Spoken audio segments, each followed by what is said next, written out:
Halo, jumpa lagi kita di mata kuliah ergonomika. Materi kali ini adalah mengenai fisiologi kerja.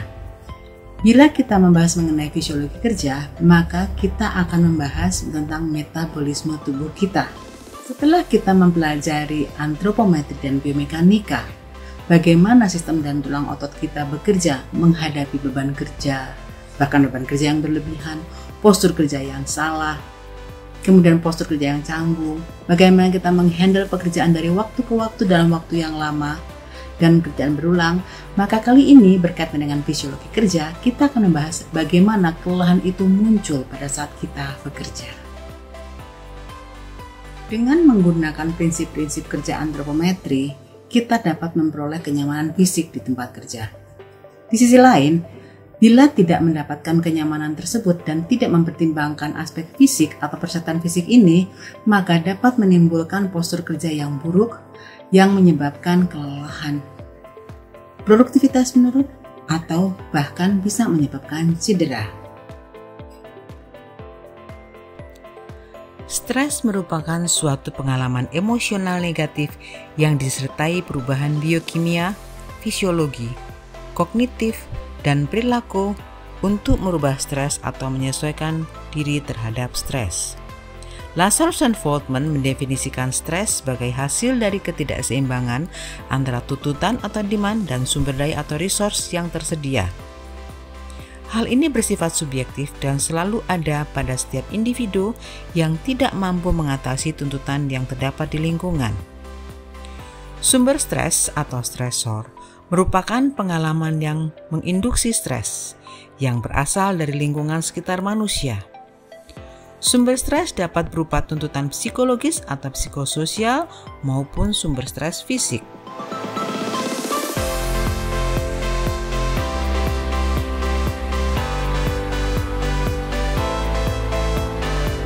Respon fisiologis terhadap stres yang digambarkan oleh Selye 1978 dan Landy and Conte adalah General Adaptation Syndrome atau GAS, yaitu respon pertahanan dari keseluruhan tubuh yang melibatkan saraf otonom. Respon ini terdiri dalam 3 fase, yaitu fase alarm, fase resisten atau bertahan, dan fase kelelahan. Pada proses penilaian stres, diperlukan kemampuan kognitif dan persepsi untuk menentukan seberapa stres yang dirasakan dan mengembangkan kemampuan mengelola stresor atau inoculation stress. Kemampuan kognitif dan persepsi ini memicu serangkaian respon oleh tubuh. Inoculation stress biasanya terdiri dari belajar tentang bagaimana merespon stres dan bagaimana kemampuan mengatasi seperti pemecahan masalah, manajemen waktu, relaksasi, dan mengatasi secara kognitif serta aplikasi kemampuan-kemampuan ini. Akan tetapi, dampak hubungan stres-strain dapat dikendalikan bergantung kepada karakteristik individu. Seberapa lama sumber stres berlangsung akan mempengaruhi keseimbangan individu dalam menghadapi sumber stres. Beberapa perbedaan karakteristik individu berpotensi menjadi moderator antara stress strain, yaitu bagaimana individu memiliki locus of control, karakteristik personality yang memberikan perlawanan terhadap stres, perasaan positif terhadap diri sendiri, dan karakteristik individu yang selalu berusaha mencapai tujuan mereka tanpa mempedulikan perasaan yang bersangkutan. Selain itu, dukungan sosial atau social support dapat mengurangi dampak hubungan stress-strain. Adanya dukungan sosial akan memberikan kenyamanan, bantuan, dan informasi penerimaan individu melalui kontak formal atau informal dengan kelompok atau individu. Dukungan sosial secara luas diamati sebagai langkah untuk mengurangi stres dan strain, termasuk mengurangi permasalahan kesehatan dengan melindungi individu dari efek negatif dari stres. Paparan kronik sumber stres dapat menyebabkan stres kronik yang akan menimbulkan gangguan pada tubuh, yaitu meningkatnya tingkat epinefrin, gangguan memori, peningkatan tekan darah, dan sebagainya.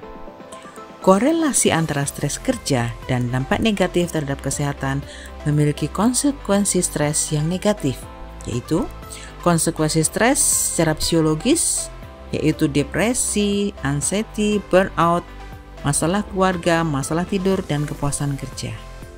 Konsekuensi stres secara fisiologis yaitu masalah kardiovaskular, stroke dan sakit jantung, produksi hormon stres, epinefrin, norepinefrin, dan kortisol, masalah pencernaan, dan muskuloskeletal atau back pain dan artritis, sakit kepala, peningkatan tekanan darah, dan denyut jantung.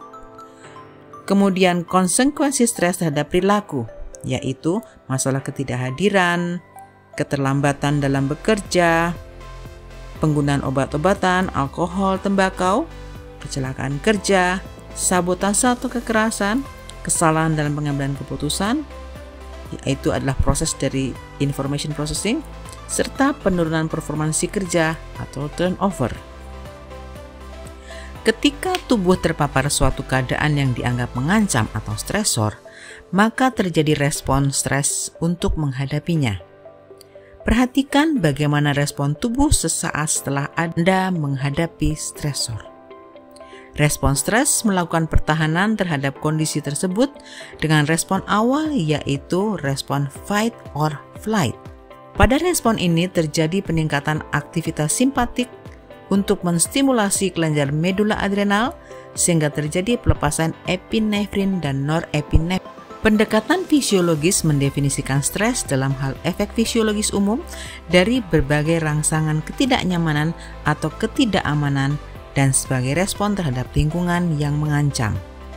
Stres diperlakukan sebagai respon fisiologis umum yang terjadi pada 3 fase alamiah yang melibatkan tahap awal atau aktivasi simpatetikal adrenal medular. Dilanjutkan dengan tahap perlawanan, yaitu aktivitas adrenal kortikal, dan tahap akhir dari kelelahan, reaktivasi dari SEM. Sedangkan pendekatan engineering stres menghasilkan reaksi ketegangan atau strain. Pendekatan ini mengkonseptualisasi stres kerja sebagai stimulus, karakteristik ketidaknyamanan atau ketidakamanan dari lingkungan kerja, dan sebagai penyebab ketegangan atau strain. Konsep batas stres tumbuh dari pendekatan ini dan menjadi bagian dari deskripsi perbedaan individu dalam ketahanan terhadap stres atau kerentanan.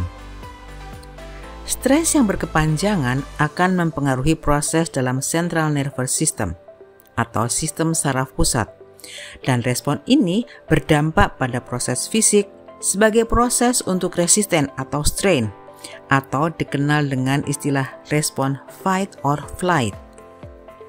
Dengan demikian, pada saat tubuh berada pada respon fight or flight, peningkatan aktivitas simpatik pada central nervous system akhirnya memicu peningkatan tekanan darah, peningkatan denyut jantung, peningkatan frekuensi pernapasan, pencernaan melambat, dan dilatasi pupil. Berdasarkan pendekatan engineering, maka kondisi ini masuk dalam fase strain. Secara umum, kelelahan disebabkan oleh penggunaan tenaga fisik atau mental yang berkepanjangan, tanpa waktu yang cukup untuk beristirahat dan memulihkan kondisi tubuh. Dalam engineering, kelelahan adalah tahapan di mana terjadi penurunan kemampuan seseorang untuk melakukan gerakan atau kerja yang beberapa gejalanya adalah berpikir lamban, keawasan berkurang, serta persepsi yang lambat dan buruk. Bentuk kelelahan dapat berupa kantuk, kelelahan mental, kelelahan fisik, dan kelelahan otot, tergantung pada sifat penyebabnya. Kromer dan Granjian membagi kelelahan dalam 2 bentuk, yaitu kelelahan otot atau muscular fatigue berupa tremor atau perasaan nyeri pada otot, serta kelelahan umum atau general fatigue.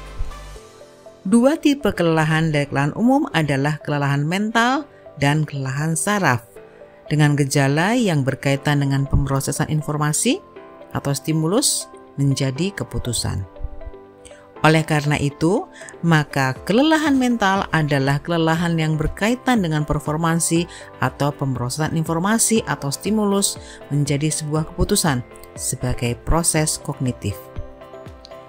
Pada saat salah dalam pengambilan keputusan, inilah yang disebut dengan istilah human error dan seringkali diindikasi dalam sebuah kecelakaan.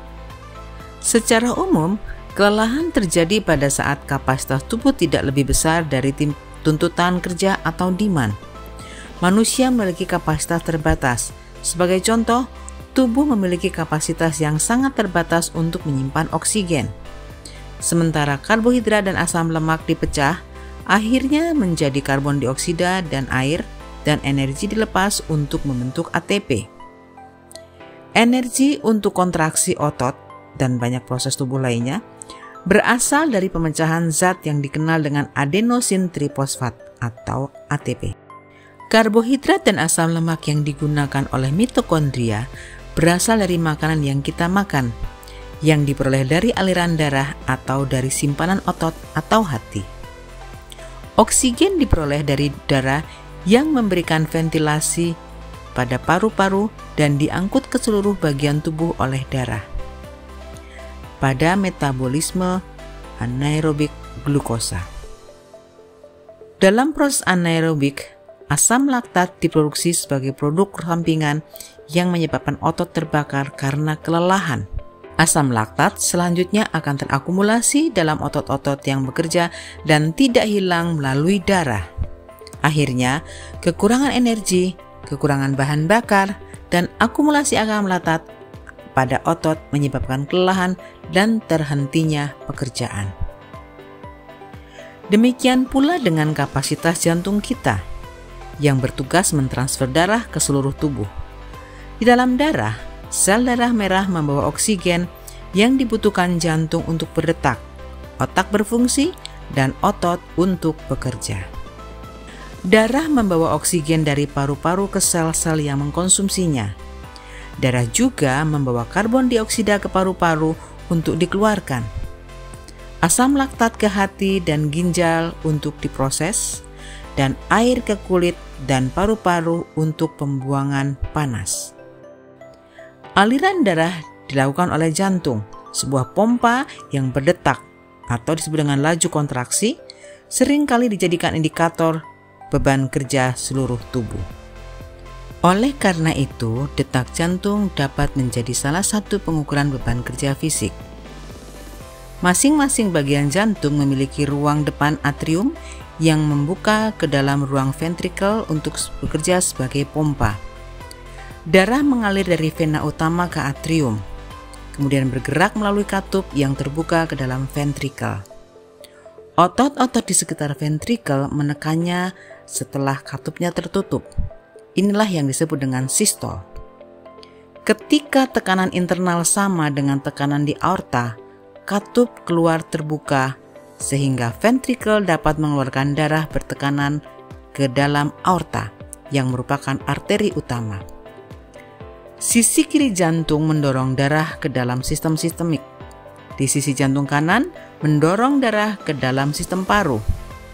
Kemudian diikuti diastol, fase relaksasi jantung. Kemudian siklus sistol ke diastol ini berulang-ulang.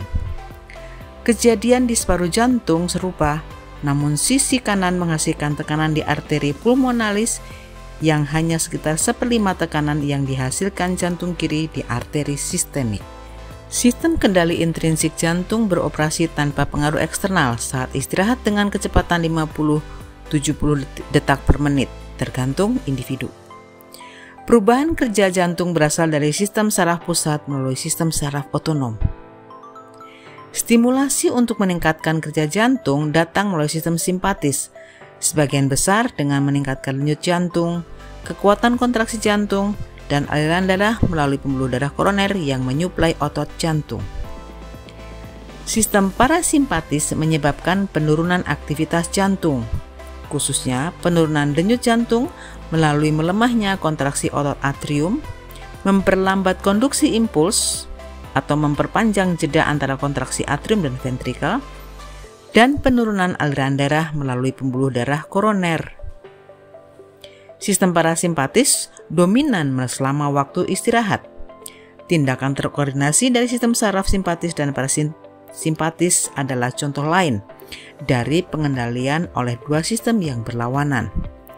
yang juga ditunjukkan oleh susunan agonis atau antagonis tulang otot. Pada denyut jantung 75 detak per menit, diastol membutuhkan waktu kurang dari 0,5 detik dan sistol lebih dari 0,3 detik. Pada denyut jantung 150 detak per menit, periodenya menjadi mendekati 0,2 detik. Terjadi peningkatan denyut jantung terutama dengan memperpendek durasi diastol. Saat istirahat, tekanan darah biasanya sekitar 70 mm Hg selama diastol dan 120 mm Hg selama sistol, tergantung pada usia dan faktor lainnya. Nilai ini dapat berlipat ganda dengan olahraga berat. Output jantung terutama tergantung pada dua faktor: tekanan darah yang dihasilkan oleh setiap kontraksi dan frekuensi kontraksi atau denyut jantung atau denyut nadi. Keduanya bersama-sama menentukan volume menit jantung. Karena volume darah yang tersedia dalam tubuh tidak bervariasi, maka laju aliran darah menentukan kapasitas untuk melakukan kerja. Cardiac output orang dewasa saat istirahat adalah sekitar 5 liter per menit. Misalnya volume 70 ml dengan denyut jantung 70 denyut per menit. Saat melakukan olahraga berat, volume ini dapat meningkat 5 kali menjadi sekitar 25 liter per menit. Seorang atlet yang terlatih dapat mencapai 35 liter per menit. Tabel ini menunjukkan kebutuhan organ tubuh akan suplai darah pada saat istirahat dan pada saat olahraga berat. Kemampuan jantung untuk menyesuaikan volume keluaran per menitnya dengan kebutuhan aktivitas tergantung pada dua faktor: efektivitas jantung sebagai pompa dan kemudahan darah mengalir melalui sistem peredaran darah dan kembali ke jantung. Jantung yang sehat dapat memompa lebih banyak darah ke seluruh tubuh daripada yang biasanya dibutuhkan. Oleh karena itu, curah jantung atau cardiac output pada orang sehat lebih mungkin dibatasi oleh kemampuan pengangkutan bagian pembuluh darah pada sistem peredaran darah dibandingkan oleh jantung itu sendiri. Saluran pencernaan tidak sepenuhnya dan tidak menyerap seluruh kandungan energi dari makanan yang dicerna. Sisanya melewati dan dibuang sebagai feses atau tinja. Selain itu, beberapa produk sampingan dari proses metabolisme dalam tubuh tidak berguna secara energetik, seperti urea dan air yang dibuang melalui urin. Sebagian air menguap di paru-paru dan di kulit.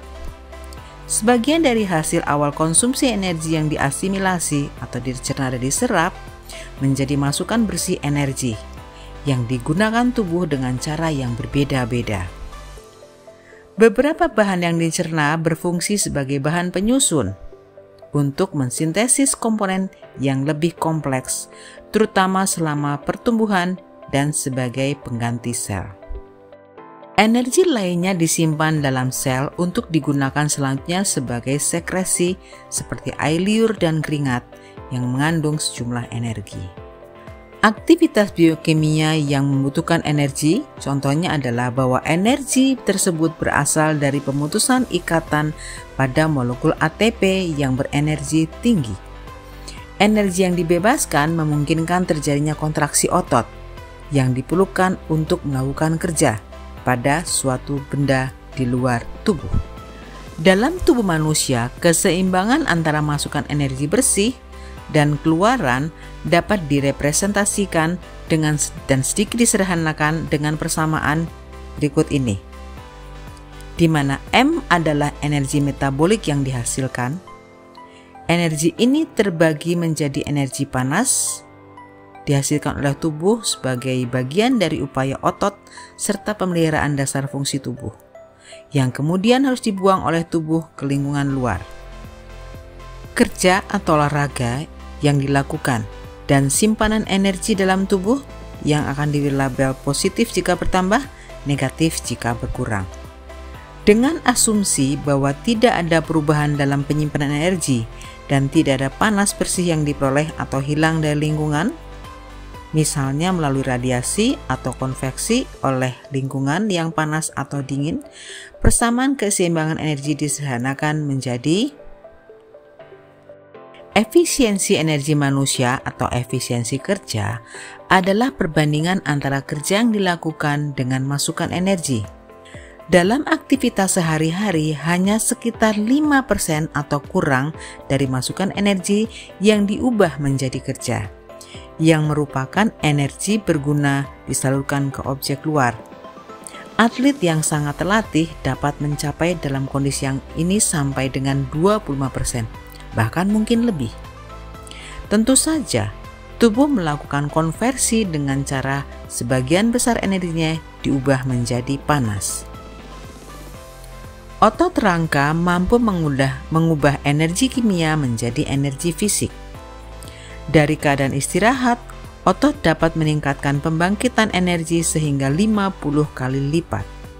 Variasi laju metabolisme yang begitu besar tidak hanya memerlukan pasokan adaptasi energi dan oksigen ke otot yang cepat, tetapi juga menghasilkan sejumlah besar produk limbah. Kebanyakan adalah panas, karbon dioksida, dan air yang perlu dibuang.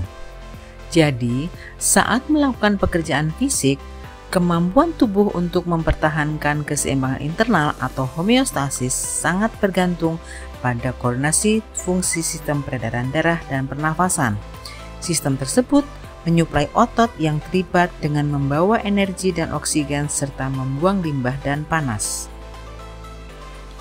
Dalam kondisi aerobik, hasil energi cukup untuk mempertahankan pengeluaran energi yang cukup tinggi selama ATP direformasi secepat energi tersebut habis. Namun, jika pengeluaran yang sangat besar diperlukan dalam jangka waktu yang lama, seperti lari maraton, sistem metabolisme yang berinteraksi dan sistem peredaran darah yang memasok oksigen mungkin akan mengalami beban yang berlebihan. Pasokan glikogen tubuh juga mengalami hutang oksigen atau kekurangan oksigen. Secara keseluruhan, kerja dengan intensitas yang berkelanjutan bersifat aerobik.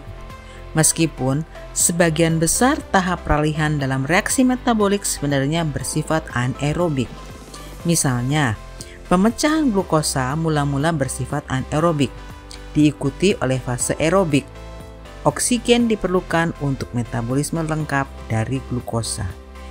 Simpanan glikogen di dekat otot akan terkuras jauh lebih cepat ketika otot harus bekerja secara anaerobik dibandingkan ketika mampu bekerja secara aerobik. Pembakaran semua turunan lemak sepenuhnya bersifat aerobik. Biasanya, saat istirahat dan saat bekerja dengan intensitas sedang, pasokan oksigen lebih dari cukup, sehingga metabolisme energi pada dasarnya bersifat aerobik. Hal ini menyebabkan tingginya konsentrasi ATP dan rendahnya konsentrasi ADP.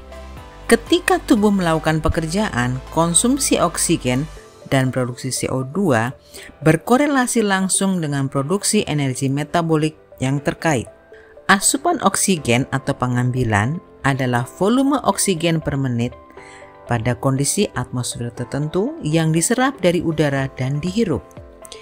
Beberapa teknik pengukuran mengandalkan prinsip bahwa perbedaan kandungan O2 atau CO2 antara udara yang dihembus dan dihirup menunjukkan jumlah oksigen yang diserap atau karbon dioksida yang dilepaskan di paru-paru. Sekitar 5 kilokalori per liter O2. Volume oksigen yang dikonsumsi untuk aktivitas memungkinkan penghitungan energi untuk diubah oleh tubuh. Denyut jantung, heart rate, juga disebut denyut nadi, seringkali dapat dengan mudah digantikan dengan pengukuran proses metabolisme khususnya serapan O2. Sirkulasi darah yang ditenagai oleh jantung menyediakan sistem transportasi. Oleh karena itu, detak jantung sebagai indikator utama fungsi peredaran darah dan konsumsi oksigen yang mewakili konversi metabolisme memiliki hubungan linear dan dapat diandalkan dalam kisaran antara pekerjaan ringan dan berat. Pengukuran detak jantung mempunyai keuntungan besar lainnya dibandingkan konsumsi oksigen sebagai indikator proses metabolisme. Detak jantung merespon lebih cepat terhadap perubahan tuntutan kerja. Oleh karena itu, detak jantung lebih mudah mencerminkan respon yang terjadi pada fungsi tubuh akibat perubahan kebutuhan kerja. Keandalan pengukuran detak jantung untuk mencerminkan pengeluaran energi antara fungsi peredaran darah dan metabolisme lebih besar. Jumlah energi minimal diperlukan untuk menjaga tubuh tetap berfungsi, meskipun tidak melakukan aktivitas tambahan. Metabolisme dasar ini diukur dalam kondisi yang ketat. Biasanya setelah puasa selama 12 jam, dengan pembatasan asupan protein setidaknya selama 2 hari, dan selama istirahat fisik lengkap dalam suhu lingkungan netral. Dalam kondisi ini, nilai metabolisme basal terutama bergantung pada usia, jenis kelamin, tinggi badan, dan berat badan. Pada orang dewasa yang sehat, terdapat sedikit variasi antar individu. Oleh karena itu, nilai yang umum diterima adalah 4,2 kJ per kilogram per jam. Ini setara dengan 4,9 kJ per menit untuk seseorang dengan berat badan 70 kg, sesuai dengan pengeluaran kalori harian sebesar hampir 1.700 kilokalori untuk memicu fungsi metabolisme. Kondisi yang sangat terkontrol yang diperlukan untuk mengukur metabolisme basal agak sulit dicapai. Oleh karena itu, seseorang biasanya mengukur metabolisme dan detak jantung sebelum hari kerja, dengan subjek beristirahat sebanyak mungkin. Tergantung pada kondisi tertentu, metabolisme istirahat sekitar 10-15% lebih tinggi dibandingkan metabolisme basal. Peningkatan metabolisme dari istirahat ke bekerja disebut metabolisme kerja. Ini mewakili jumlah energi yang dibutuhkan untuk melakukan pekerjaan. Pada awal pekerjaan fisik, penyerapan oksigen sebenarnya tertinggal dibandingkan dengan kebutuhan. Selama 45-90 detik pertama, bekerja pada intensitas mendekati 50% dari maksimum yang mungkin. Metabolisme energi hampir seluruhnya bersifat anaerobik, karena suplai oksigen memerlukan waktu untuk memenuhi kebutuhan tersebut. Selama 45 sampai dengan 90 detik pertama bekerja pada intensitas mendekati 50% dari maksimum yang mungkin, metabolisme energi hampir seluruhnya bersifat anaerobik, karena suplai oksigen memerlukan waktu untuk memenuhi kebutuhan tersebut. Oleh karena itu, pada menit-menit pertama pekerjaan fisik, terjadi ketidaksesuaian antara oksigen yang dibutuhkan dan oksigen yang tersedia. Setelah permulaan yang lambat, asupan oksigen meningkat dengan cepat dan akhirnya mendekati pemenuhan kebutuhan oksigen. Kekurangan oksigen awal harus dilunasi pada waktu tertentu, biasanya pada pekerjaan berikutnya jika tidak terlalu menuntut atau pada waktu istirahat. Ketika tuntutan kerja tetap berada di bawah sekitar 50% kapasitas pekerja untuk pengambilan oksigen maksimal, maka detak jantung dan curah jantung akan meningkat sehingga mereka akhirnya dapat mencapai tingkat pasokan yang dibutuhkan. Ketika mereka mempertahankan tingkat pasokan ini, maka tubuh berada pada kondisi stabil. Ketika pekerjaan berakhir, kebutuhan oksigen turun kembali ke tingkat istirahat dengan cepat pada awalnya dan kemudian mendatar. Selama waktu pemulihan ini, simpanan ATP yang habis diisi ulang dan mioglobin serta hemoglobin diperbarui dengan oksigen. Namun, suhu jaringan dan konsentrasi epinefrin meningkat. Peningkatan fungsi jantung dan pernafasan, konversi laktat menjadi glikogen, dan fenomena lainnya berarti bahwa secara umum hutang oksigen yang harus dibayar kira-kira 2 kali lebih besar dari defisit oksigen yang dideritanya. Mengingat eratnya hubungan antara sistem peredaran darah dan metabolisme, detak jantung bereaksi serupa. Namun, detak jantung meningkat lebih cepat dibandingkan penyerapan oksigen pada awal bekerja dan turun kembali lebih cepat ke tingkat istirahat setelah bekerja. Respon cepat ini menghasilkan denyut nadi pengukuran tingkat yang menarik untuk menilai pengeluaran energi. Beban kerja yang berbeda memerlukan waktu recovery yang berbeda. Waktu recovery adalah mengembalikan denyut jantung pada resting heart rate. Pada gambar tersebut, resting heart rate-nya adalah 60. Semakin besar beban kerja, maka waktu recovery-nya akan semakin panjang dan sebaliknya. Selain pengukuran secara objektif, dua cara lain sering digunakan untuk memperoleh informasi mengenai kebutuhan energi untuk melakukan upaya fisik yang bertahan lama dengan menggunakan data yang ditabulasi dan menghitung kebutuhan energi. Para ahli fisiologi telah mengukur pengeluaran energi di banyak pekerjaan, dan pekerjaan tersebut dikumpulkan seperti pada tabel berikut. Tabel ini merupakan kutipan yang mencerminkan kondisi pada tahun sekitar 1940 sampai 1960-an. Tentu saja, profesi dan pekerjaan berebut tersebut berubah seiring waktu.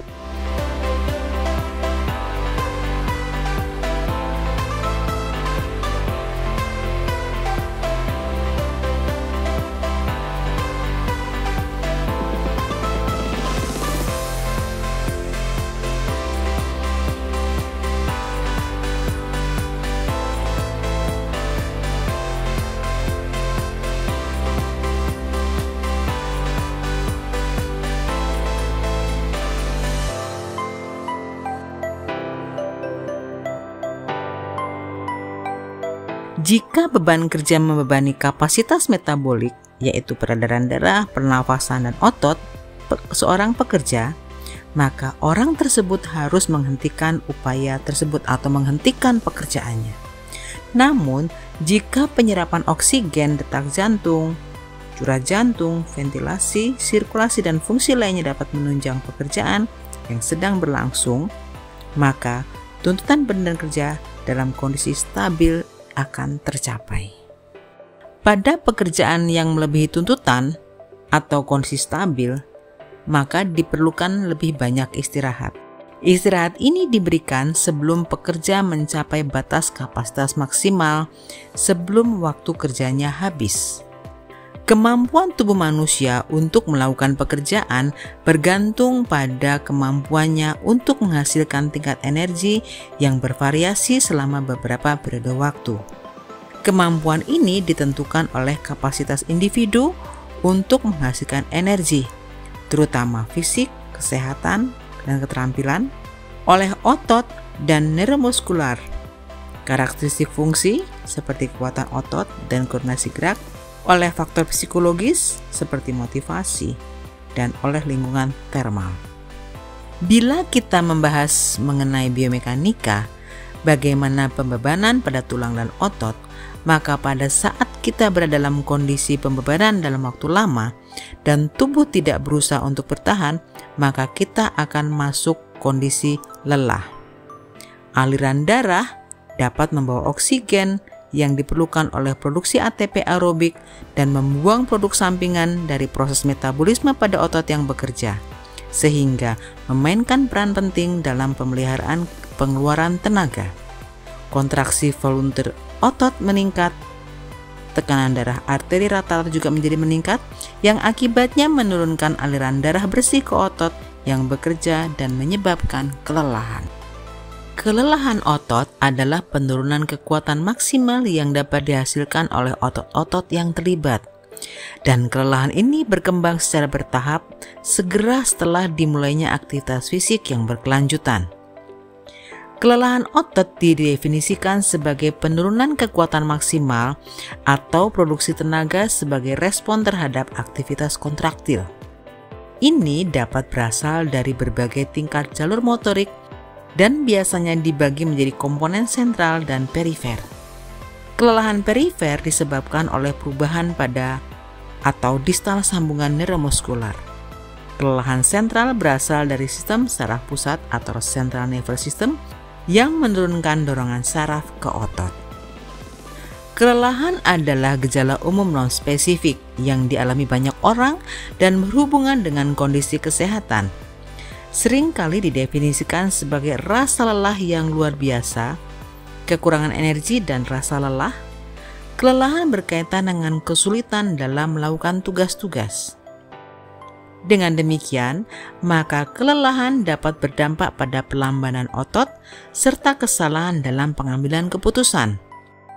Penentuan waktu istirahat sebelum pekerja mencapai kapasitas maksimal adalah untuk menurunkan laju kelelahan akibat kerja, sehingga dapat meminimalisasi potensi kesalahan dalam bekerja.